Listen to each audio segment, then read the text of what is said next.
What it do? What it do? What it do? What y'all got going on today, man? Happy today, you know what I'm saying? Happy Tuesday, whatever. So look, today I want to talk to y'all about something a little bit specific. We're gonna talk about meditation today, alright? And not just any meditating, you know what I'm saying? We're gonna talk about when you meditating under certain circumstances, like let's say you decide to take mushrooms before you went into a meditation, or you smoke some weed before you go into a state of meditation. Or let's say you decide to drink some alcohol and get drunk before going to a state of meditation. Now we're going to talk about these things, and we're going to talk about the different aspects of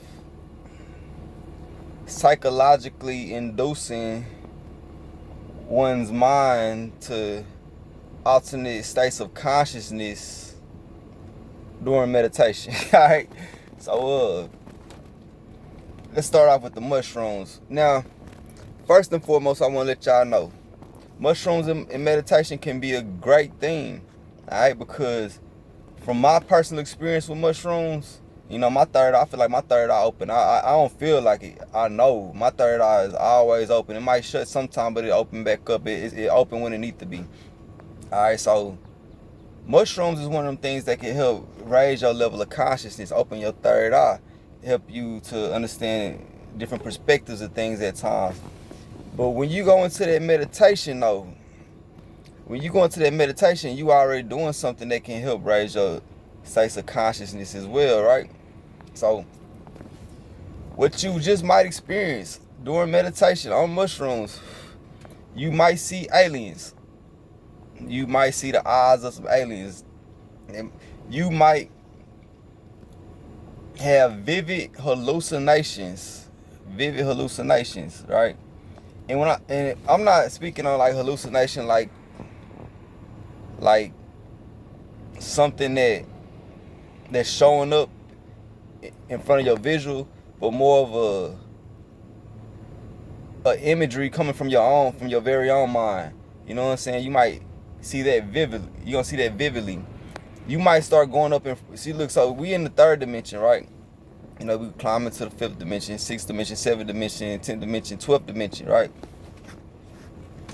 What if I told you that during meditation on mushrooms, or even closing your eyes, that you might be tapping in with the Lorens, you might be tapping in with different star seeds, you got thoughts coming through, you know what I'm saying? You can tap in with specific entities that can communicate with you emotionally, empathetically. You know what I'm saying? Be trying to tell you something. That's why a lot of people, they take mushrooms. You know, some people, they say they see demons and negative shit. You know what I'm saying? You might not be living right how you really want to be living. You know what I'm saying? Because what mushrooms gonna do is you're gonna start looking at everything for what it is. I mean, for me, when I took mushrooms, when I was coming down off the mushroom, because I felt like I was in the 12th dimension, I felt like I was at the foot of the most high creator God. You know what I'm saying? Felt like I was at his feet and he was judging me. That's how the mushroom made me feel. But when I was coming back down, I remember this one specific part where I remember closing my eyes. I closed my eyes and did like this. And I seen these Lorens. I seen the cat-like entities again. You know what I'm saying? I told you I seen that during meditation, just sober. But I seen that one time without meditating. I just closed my eyes and it was like, it resonated on me that what I was seeing was me coming back down in frequency, coming from a higher dimension back down to a lower dimension, passing through dimensions. You know what I'm saying? Now let's say if you want to do that, right? You want to take mushrooms to reach another dimension, or you know what I'm saying, connect with other entities or whatever the case may be. What you would want to do is you would want to take it you will want to already go into as soon as you take it, you go into a state of meditation. You are getting yourself ready for prime meditation. So what you will want to be doing is you're gonna be sitting there. You're gonna be sitting there, right, meditating. In about 20 minutes, 30 minutes gonna go by. During your meditation, everything will start kicking in. The imagination gonna start kicking in. You know what I'm saying? You gotta let your imagination run. Creativity, imagination, belief. That's how you get the job done. So that's a way of utilizing mushrooms during meditation, you know what I'm saying? And you can get direct messages from source. You can get direct messages from whatever places you may get messages from, like that on mushrooms. It's just like the mushroom helps you connect with your Christ consciousness, you know what I'm saying?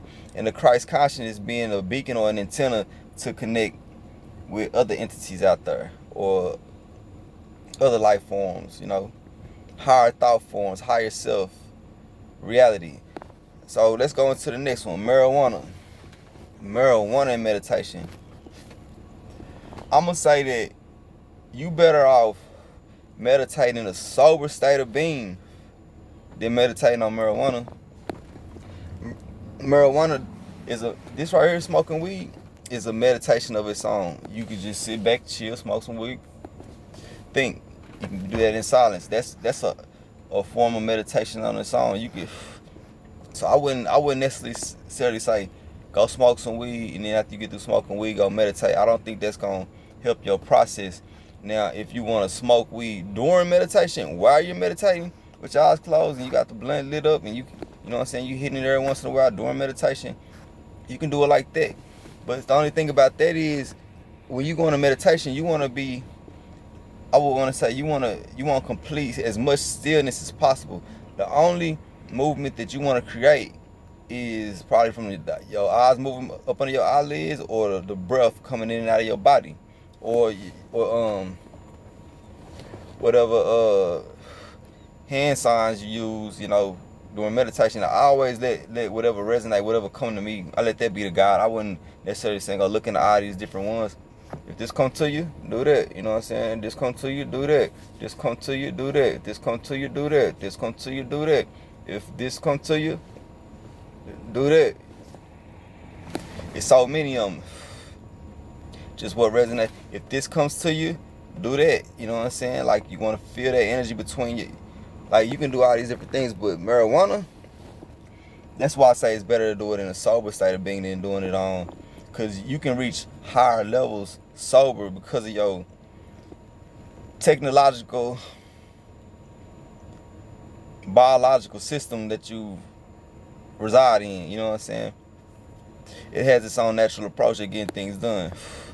So I would say the marijuana is not good for meditation. You can use it as a form of meditation, but I wouldn't necessarily say get high to go meditate. All right, not with marijuana. That's not what I'm suggesting. That's not what I think.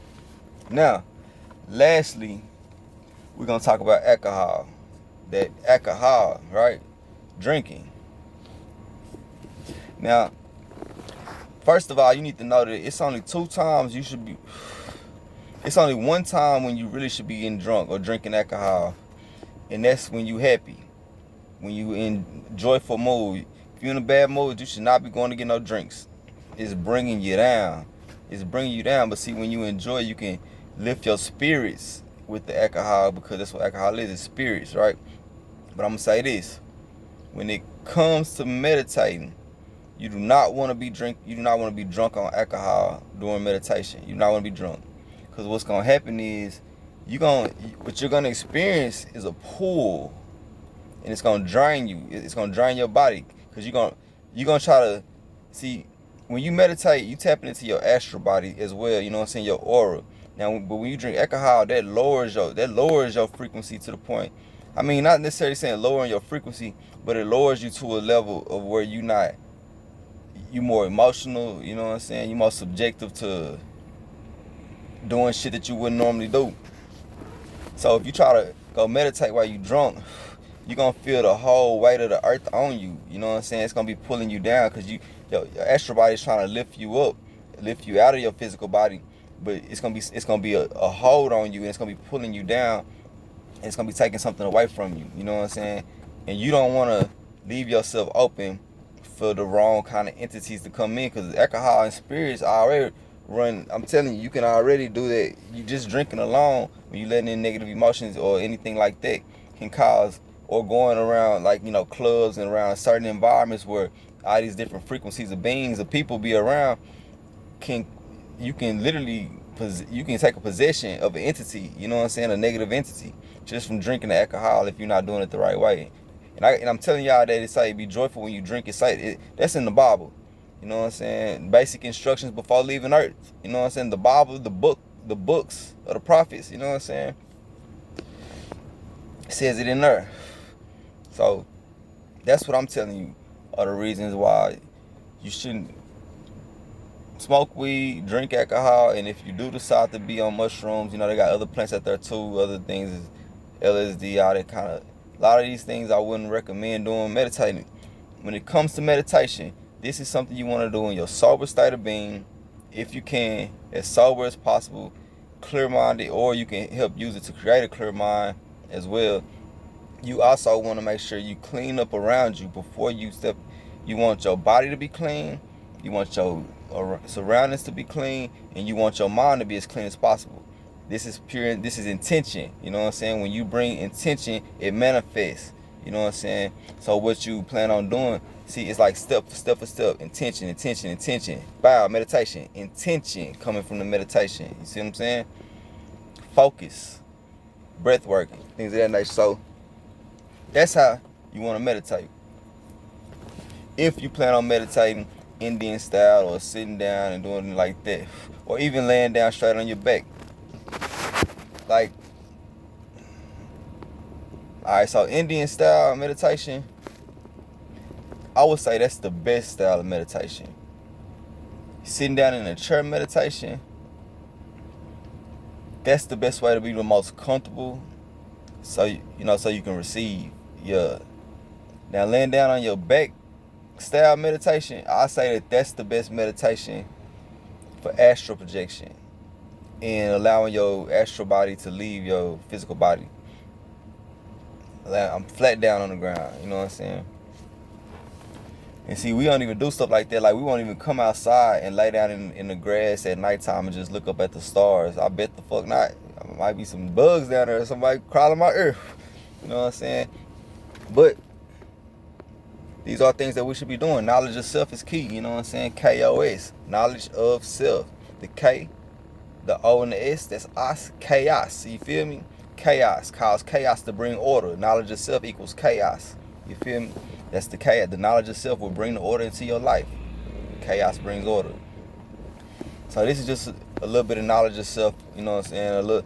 A little thought process, you know, well, a little bit of my thoughts, you know what I'm saying, the way I'm processing it, giving it to you so you can have an understanding, you know what I'm saying, use your own imagination, your creativity and belief, because I want to tell you, we are here to reach awakening and enlightenment. That's the mission on earth, because once you do that, you figure out your purpose. So I want to say that in order to become enlightened or awakened, it's many ways. It's not no one way, 2 ways, 3 ways. It's infinite ways of doing this, but it take imagination, creativity, and belief, intention, you know what I'm saying, and actions, thorough actions, you know what I'm saying, emotions. Let them emotions let it be, but find in balance. So that's what we do when we use meditation to help us stay balanced. Because when you look into the dark, you get to the light. 100.